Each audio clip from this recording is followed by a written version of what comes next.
Unlocking the mysteries of Alzheimer's. It's a major challenge as America grows older. In fact, people over 100 are one of the fastest growing segments of our population. Well, we found a unique study on aging that's happening right in our own backyard.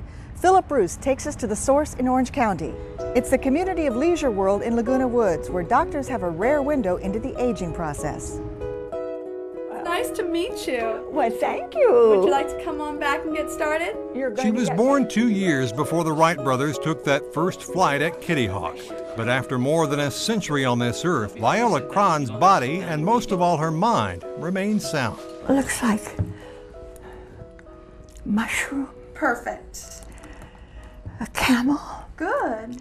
And this is one of the ways we can tell just how sound Viola really is. She's being tested on how well she can identify familiar shapes and put them into words. We have very few people who can do that. Really? Yes, and you did it. And you did it in record time. Fantastic. The exam is being carried out by the folks at UC Irvine's Institute for Brain Aging, and Viola is an old friend here. They've been tracking her and a few thousand other seniors from Orange County for the past 20 years, trying to find out what makes them tick. We're finished. You are terrific. Thank you very much. And don't you forget it. Viola hasn't forgotten much, and her memories are enough to fill a movie.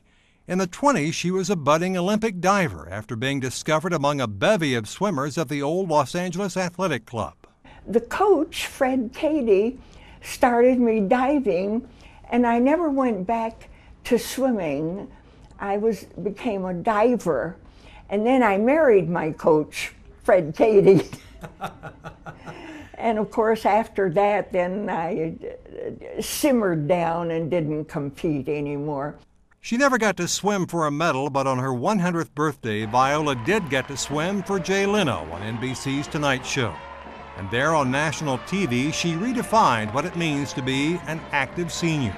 Anytime you want, baby, go ahead. 2 years after that dive, Viola admits she isn't always as able on dry land as she is in the pool. But as I discovered, she hasn't lost her sense of humor. You're 102, can you believe that? Can you?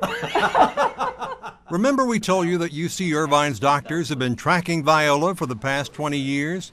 Well, it's not because of her adventurous past, it's because of where she lives. You see, Viola is a resident of Leisure World, a retirement community of some 18,000 souls near Laguna Beach. Ever since 1981, thousands of seniors there have been taking part in a yearly voluntary survey. They answer questions about what they eat, what they drink, how much they exercise, even what they think. And as Leisure World's population gets older, researchers compare the answers to how each individual is aging. It's especially valuable in studying how the brain ages and determining if such things as lifestyle, diet, and mental outlook have anything to do with who gets Alzheimer's. What we want to learn is the secrets of those who age the most successfully in different ways so that we can apply those and make all of us age successfully now that we're more and more frequently living to age 90 and well beyond. Dr. Claudia Kawas, one of UCI's top neurologists, has taken the study a step further. She's bringing in survey responders such as Viola for regular tests that measure both physical and mental well-being. The doctor says with each step, researchers here are learning more about how the brain ages and why some people like Viola are faring so well. When we're able to put that information with the information that we got from them 20 years ago, that's when the real value will happen. Whatever it is that keeps a person's mind sharp, Roscoe McGuire has got it. Shirt. Brown. Honesty. Well. At age 97, he's another Leisure World resident who's beating the odds of old age. And in these memory drills at the UCI lab, he sometimes beats the clock. Remember, I told you I don't want any arithmetic. Roscoe wasn't a championship swimmer or a great athlete. He'll also tell you that his diet wasn't especially healthy and that he often enjoyed a good drink or two up until a few years ago. In fact, no one's more surprised at his longevity than he is. What do you think, and this is a trite question, but people always ask at your age, how do you think you made it this far and this good a shape? I have no idea. I truly don't. I never did anything because I didn't expect to live this long.